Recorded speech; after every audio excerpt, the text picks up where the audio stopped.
عید الفطر کا میرے بھائی دن ہے. پیارے پیغمبر صلی اللہ علیہ وسلم کا وہ چھوٹا سا واقعہ یاد آیا. پیارے پیغمبر صلی اللہ علیہ وسلم گھر مبارک سے جو ہے وہ مسجد کی طرف جو ہے وہ نکلے, عیدگاہ کی طرف جو ہے وہ جانے لگے.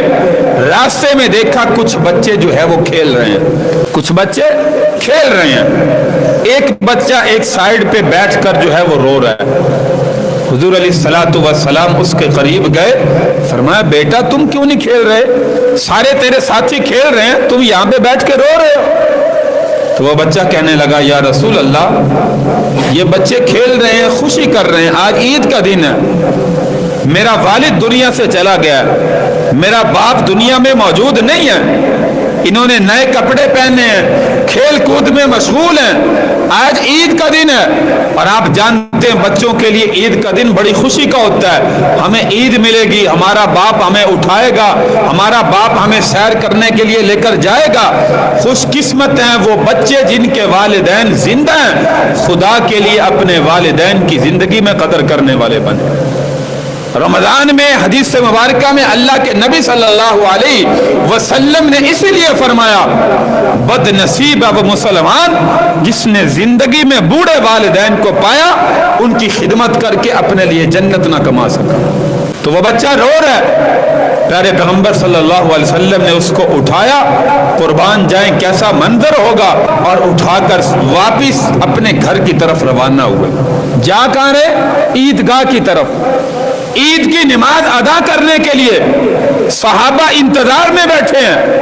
اللہ کے نبی نے بچے کو اٹھایا, گھر میں لے گئے, فرمایا حمیرہ, عائشہ اس کو جلدی غسل کرواؤ, اس کو نہلاؤ دھلاؤ. حضرت عائشہ صدیقہ رضی اللہ تعالیٰ نے اس بچے کو نہلایا, دھلایا, سرما لگایا, تیل لگایا, اچھے طریقے سے تیار کیا. اللہ کے نبی نے فوراً فاطمہ کے گھر میں پیغام بھیجا, فرمایا بیٹی فاطمہ, حسن کے مطابق جو ہے وہ ایک بچہ ہے, حسن کی عمر کا ہے, حسن کا ایک عمدہ سا لباس جو ہے وہ بھیج دو, اس بچے کو جو ہے وہ پہنانا ہے. حضور علیہ الصلوۃ والسلام نے حکم فرمایا, حضرت حسن کا لباس اس بچے کے لیے آیا. اللہ کے نبی نے حضرت عائشہ کو فرمایا اس بچے کو یہ عمدہ لباس پہناؤ. اس کے بعد فرمایا بیٹا جب تمہارا باپ زندہ تھا عید کے دن تم اس کے ساتھ کیسے عیدگاہ کی طرف جاتے تھے؟ بچہ کہنے لگا یا رسول اللہ, میرا باپ مجھے اپنے کندھوں پر بٹھا کر جو ہے وہ عیدگاہ کی طرف لے جاتا تھا. یہ ہے میرے بھائی اللہ کے نبی کا بچوں سے پیار اور یتیموں سے پیار. حضور علیہ الصلوۃ والسلام نیچے بیٹھے, فرمایا بیٹا میرے کندھوں پر سوار ہو جاؤ, میرے کندھوں پر سوار ہو جاؤ. وہ یتیم بچہ اللہ کے نبی کے کندھوں پر بیٹھا. حضور علیہ الصلوۃ والسلام گھر سے دوبارہ عیدگاہ کی طرف نکلے. جب ان بچوں کے قریب سے گزرے, سارے بچے کھیل کود چھوڑ کر اس بچے کو حیرانگی سے دیکھنے لگے اور اشارے کرنے لگے کہ یہ کیسے ہوا, یہ کیسے اللہ کے نبی کے کندھوں پر, وہ بھی عمدہ لباس میں. تو وہ بچہ کہنے لگا مجھے حضور علیہ الصلوۃ والسلام نے اپنا بیٹا بنا لیا ہے, اپنا بیٹا بنانے کی وجہ سے میں اپنے ابا کے کندھوں پر بیٹھ کر سواری کر کے میں عیدگاہ کی طرف جاتا تھا. آج اللہ کے نبی نے مجھے اپنا بیٹا بنایا ہے, اسی لیے مجھے اپنے کندھوں پر جو ہے وہ اللہ کے نبی نے بٹھا لیا. وہ بچے کہنے لگے کاش آج ہمارا والد بھی نہ ہوتا, ہم بھی یتیم ہوتے, آج اللہ کے نبی ہمیں بھی اپنے کندھوں پر بٹھا کر عیدگاہ کی طرف لے جا رہے ہوتے.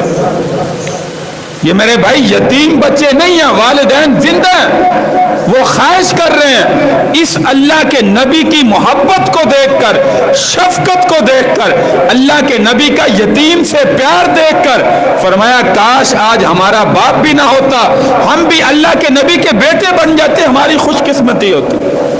حضور علیہ الصلوۃ والسلام عیدگاہ کی طرف گئے, بچے کو کندھوں سے نیچے اتارا, منبر پر تشریف فرما ہوئے, بچہ نیچے بیٹھ گیا. اللہ کے نبی نے فرمایا بیٹا کھڑے ہو, یہاں پہ نہیں بیٹھنا, ادھر آ کر میرے پاس بیٹھو. اللہ کے نبی نے اس یتیم بچے کو اپنے پاس بٹھایا,